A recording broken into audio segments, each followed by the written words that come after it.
So it'd be great to hand over to Francesco now, if he's ready to start. Thank you very much. I mean, my presentation is a bit different than the one we just have. It's a bit more on the practical side. And I really want to cover 7 issues.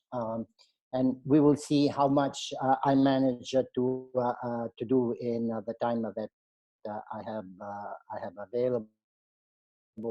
I'm starting my watch now for my 20 minutes.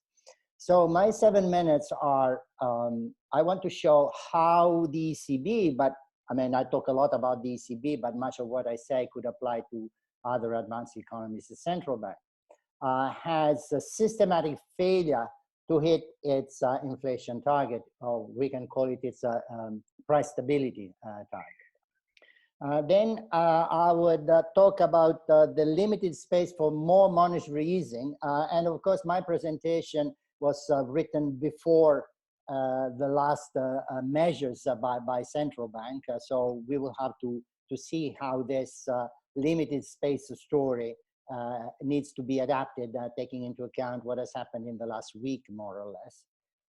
Then I would touch upon the limited efficiency of conventional and unconventional tools. And I think that this remains. I mean, this has not necessarily been changed about what has happened over the last week.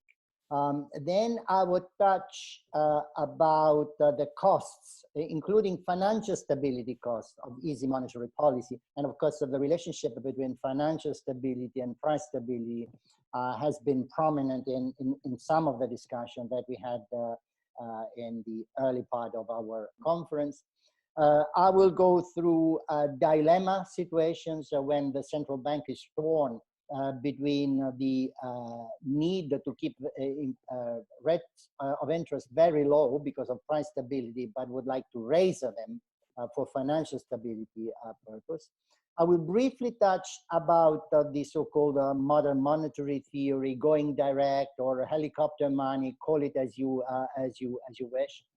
And then I will finish with my pet idea, which is asking central banks to go for a derivative market program rather than more of a purchase programs.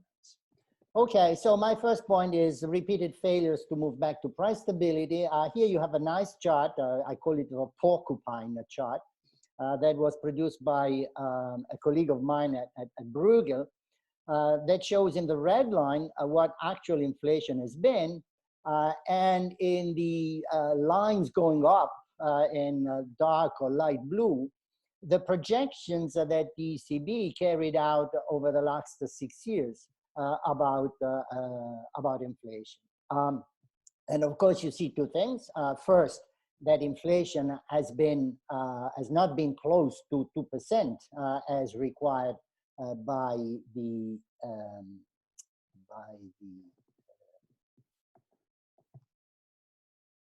decision, by the Treaty of Price Stability, and that the attempt to go up to 2% has been frustrated now for a very long time. So the ECB has said, yes, we will do it, but then it has found it very difficult to do it, or really actually impossible to do it. So this is my first point, which is further illustrated by this other chart that uses forward rates of inflation to show that taking market expectation literally, price stability, meaning about the 2%, would only be reached around 2040. Of course, we know we don't have to take forward rates of inflation literally, but still, the message is the market believes that this objective of close to 2% will be reached 20 years from now or something like that. By the way, this figure, I guess, would be even worse if it was updated for COVID-19 and the latest development. Now, let me come to the limited space for further easing of monetary policy. And I think here a little further update is needed, taking into account that indeed there has been quite a lot. I mean, we have heard, I think, from Willem what the Fed, what the ECB, what the Bank of England, to more limited extent, the Bank of Japan have done. And this seems to contradict the idea that there is little room to further ease monetary policy. I mean, they have indeed further eased monetary policy beyond what I thought they could. But my other point about the limited efficiency of their moves remain. I mean, in this slide, I've just written down what is the impulse that central banks, and in particular the ECB, has given to its monetary policy. Interest rates have been decreased to minus 50 basis points, a balance sheet increase so far of 2.4 trillion, of which 1 trillion for QE purchases, forward guidance, TLTROs. So big impulse from the ECB. And what has been the result in terms of inflation? And I've used some ECB estimates, not to be accused of using estimates which are sort of not generous towards the ECB. So all these measures have caused annual inflation to be 1/3 to 1/2 of a percentage point stronger on average over 2015 and 2018. So all these measures, 30 to 50 basis point increase in the rate of inflation. Now, I don't mean to say that this is not useful, or this is not important. It was precious kind of result, but the bang for the buck is dispiriting, and you have to do such huge amount to get so little in terms of result in regaining price stability towards 2%. As the ECB, but again, also other central banks, insisted on the very easy monetary policy, the awareness of the costs of unconventional monetary policy, and more generally of this very abundant policy, has grown. A number of costs have been identified coming from such easy monetary policy, and it's not only those who are critical of the easy policy of the ECB that have talked about these costs, but also the former president and the current president have admitted that these costs are there. They just say the costs are less than the benefits, so we have to continue doing it. But they're not saying that there are no costs, and they even consider that the costs increase as long as this very easy policy goes on. And of course, the policy has become still easier with COVID-19. I think that this creates dilemma situations. Basically, central banks still have one tool, which is interest rates. We can discuss whether they have managed to have some additional tools in terms of central bank balance sheet management, but basically they have not moved away from their single tool, which is interest rates. And it's my sense that because of financial stability risks, central banks would like to increase interest rates. They, in their intimate soul, if they couldn't raise interest rates, they would do it if these would not damage further their ability to regain price stability. and now in order to fight the recession that is coming to Europe. And of course, I think that, again, we had a discussion about that already. Central banks, notwithstanding what they say, they don't trust macroprudential policies to be strong enough. I think Martin Helvig had some words here about this, are strong enough to deal with the dilemma, and so have, in a Timbergian approach, one tool for price stability, which is interest rate, and one tool for financial stability, with its macroprudential policies. So I think this dilemma is there, and of course, so far, necessarily so, the price stability and the recession avoiding policy require that interest rates are so low, but this carries a cost, first and foremost, in terms of financial stability. Now, given this systematic difficulty of regaining price stability, there has been, and there continues to be, and there will even be more discussion about so-called going direct, modern monetary theory.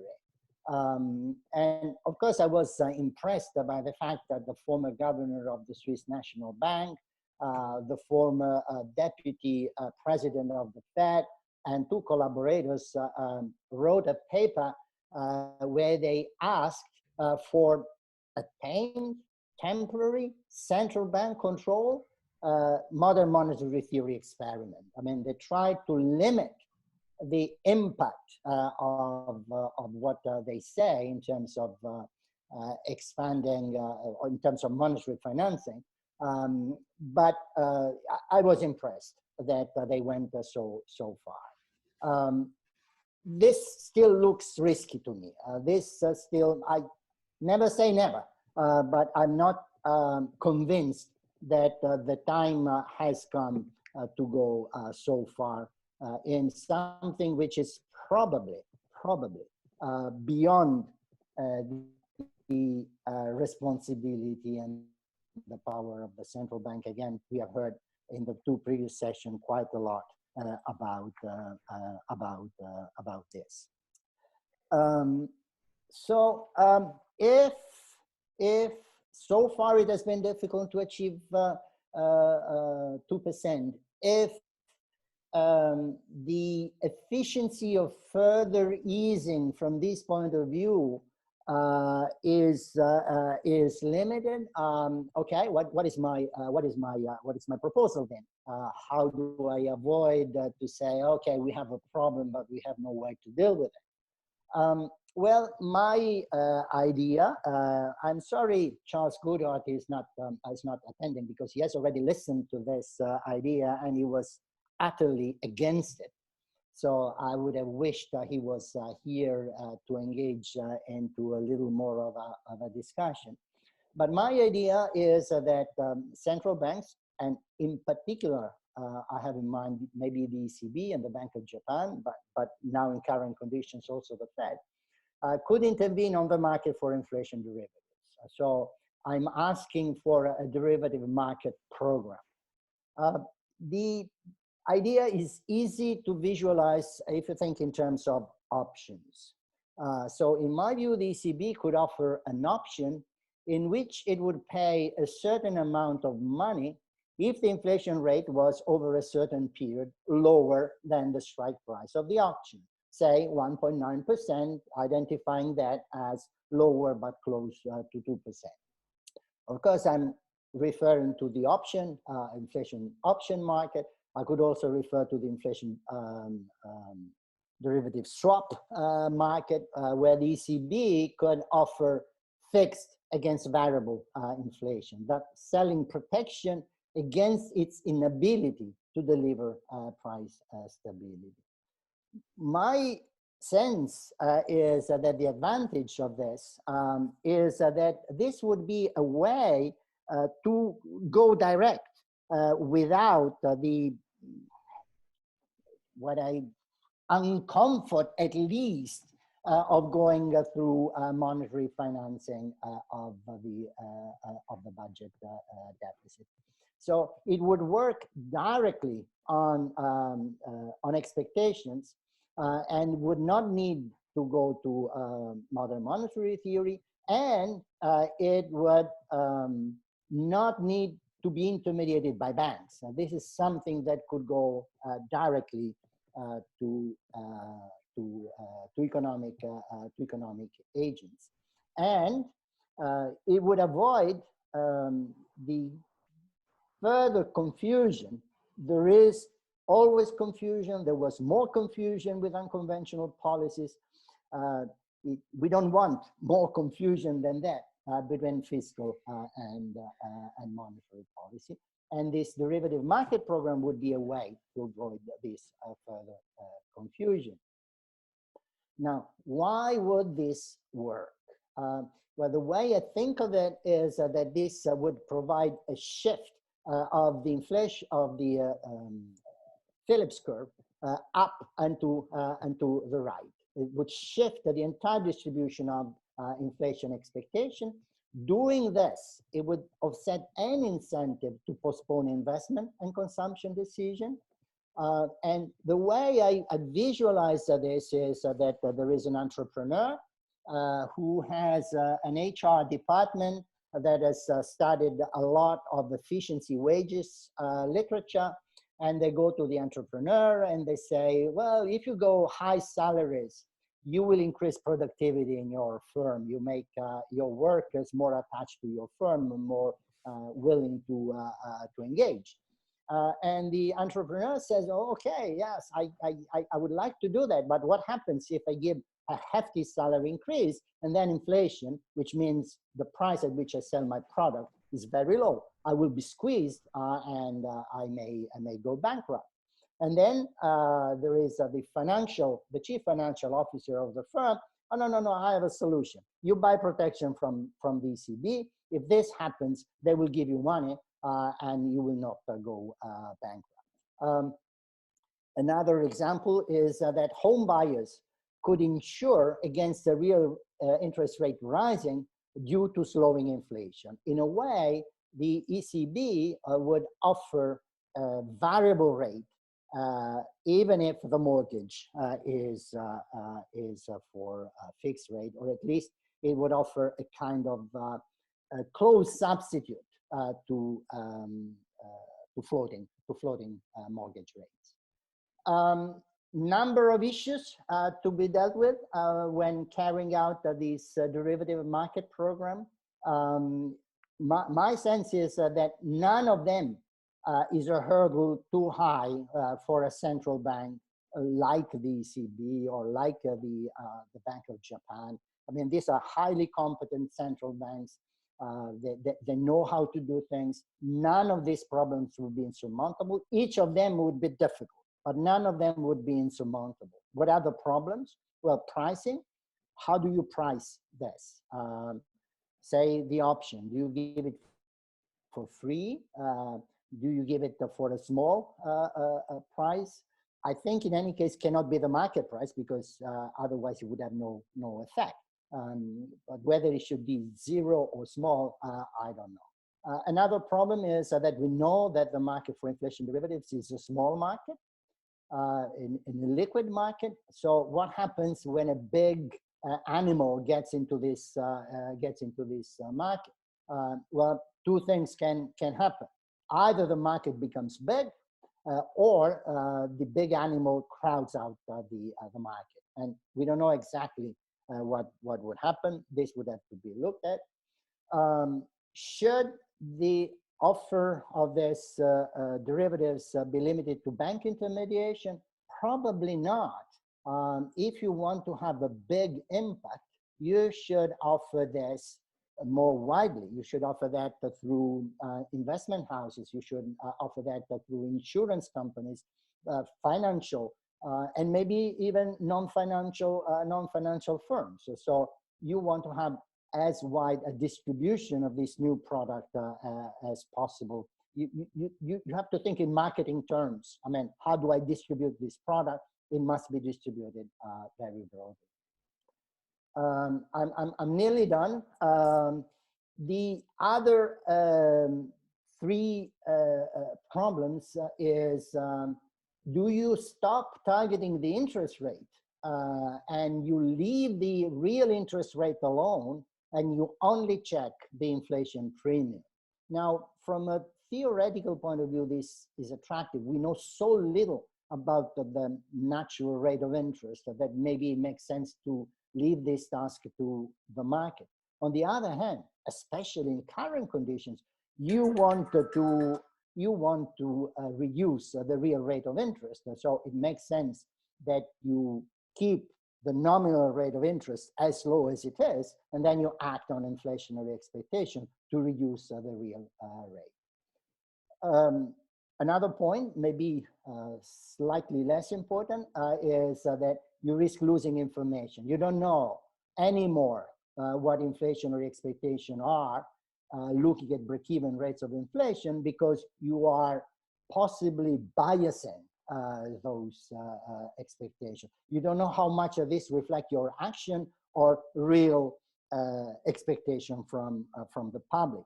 You hope that the latter is true, but you cannot be sure. Risk management issues, that should not be too difficult. You collateralize your operations, and so this should not bring more risk to your balance sheet, and in any case, less risk than you get with quantitative easing.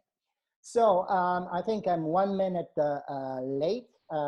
This slide is just a little advertisement. If you want to find something about me, that's how you do it.